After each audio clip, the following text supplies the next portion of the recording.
Hey guys, it's your girl Nosh. Good morning, good morning. I just wanted to get on here for a couple of minutes, just to go over a couple of things to remind you that we are in a Mercury retrograde, which is in Libra. Libra is the seventh house. The seventh house is all about relationships. The relationships, in the sense of how you like to be in a relationship, what type of relationships you like. More importantly, this is where you kind of understand what relationships mean to you, and depending on what planet you have sitting in your seventh house will give a different perspective to each person because everybody is different.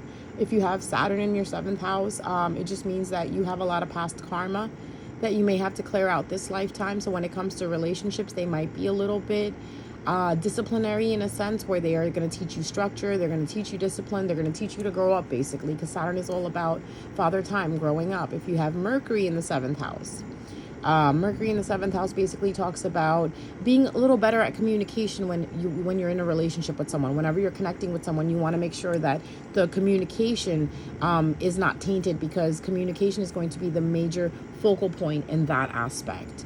If you have the sun, you're going to have to be a little careful because these people that you date might take away from how you look, how you feel about yourself, your self-image, your reputation, because the sun is in this position. If you have the moon in your seventh house, right? The moon talks all about your emotions, your mother energy. So be careful of your mother kind of not sabotaging your relationships, or their mother, or any type of matriarch figure in the family, or a friend or a female messing up your relationships for you, okay? And of course, if you have Neptune, just make sure that you don't fall in love with the potential and the idea of a relationship, that you actually look at it in a realistic term, in a realistic matter.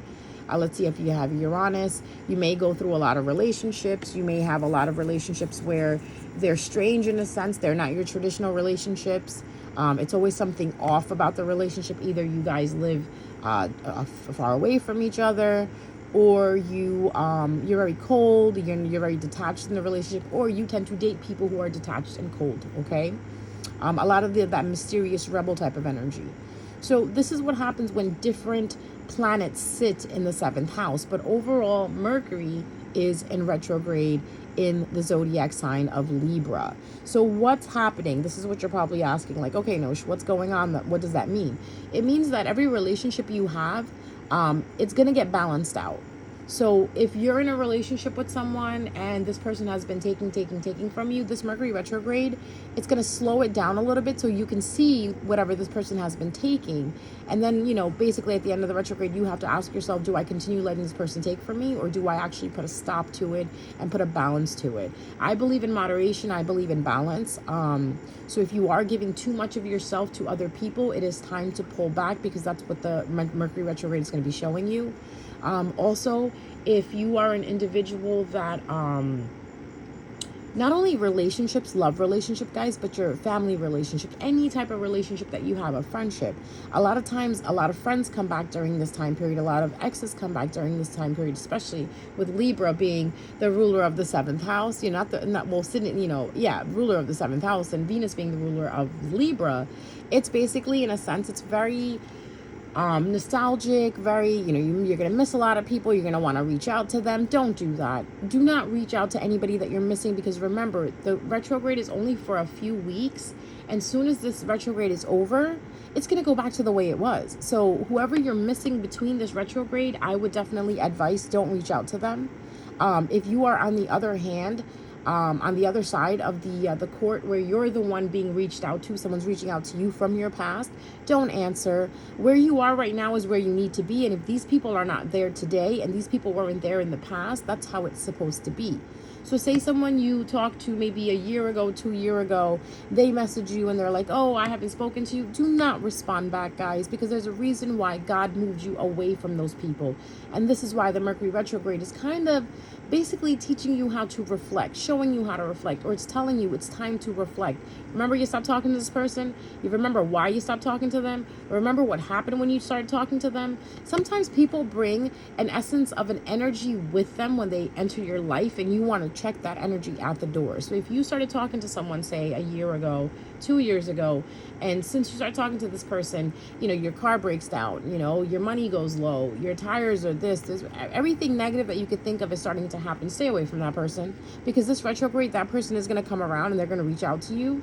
If not that person, your exes will, or even if it is your ex with that energy, they will reach out to you. Because this is what the retrograde does. Even you yourself, if you're listening to this video, you're probably missing someone. Hell, I was missing someone, but I didn't reach out because I knew it was just temporary emotions because of Mercury going backwards in its orbit. It's basically just reminding us, like, are we done with this?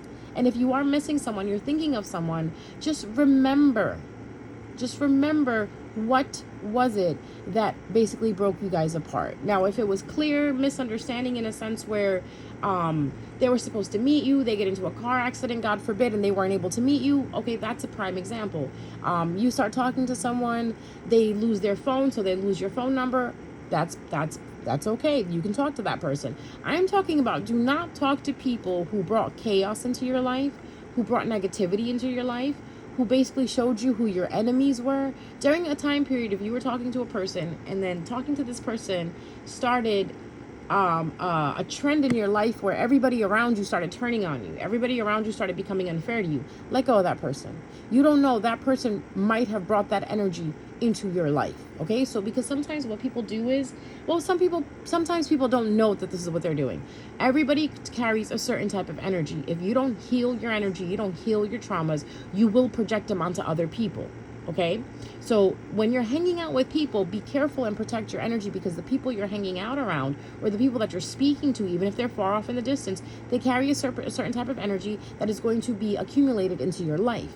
So in order to stay in positivity and a higher frequency, just a healing mode, stay by yourself.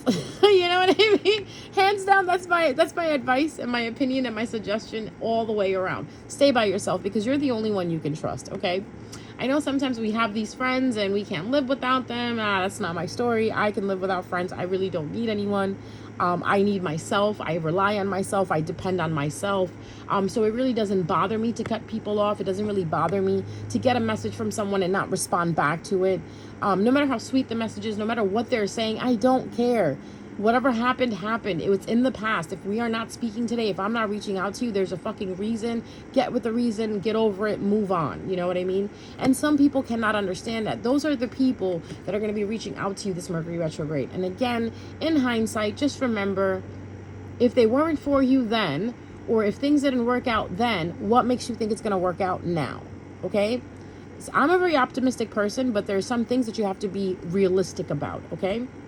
This is something that you got to be realistic about. If you were dating someone there when they were abusive, what makes you think they changed, okay?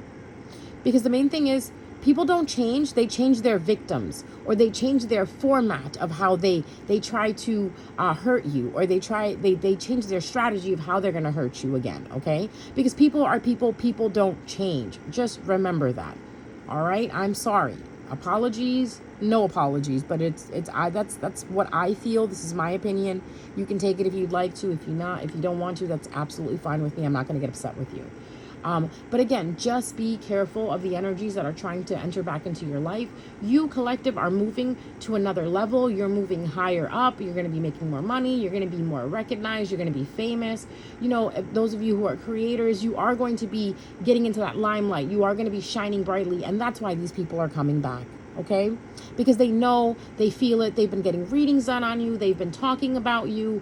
So it's just pathetic, but you can't say anything, because people are people. What else can you expect? Nothing more.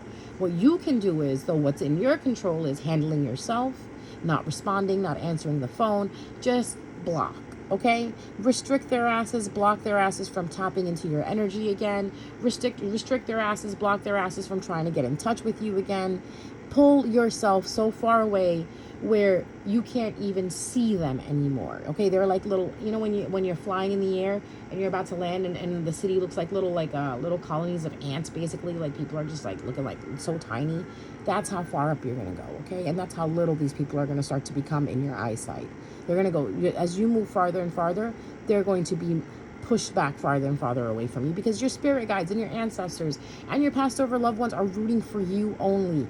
They see what these people do behind your back. They know what's in the hearts of these people, and they know it doesn't align with you. So what they're going to do is they're going to keep them far away.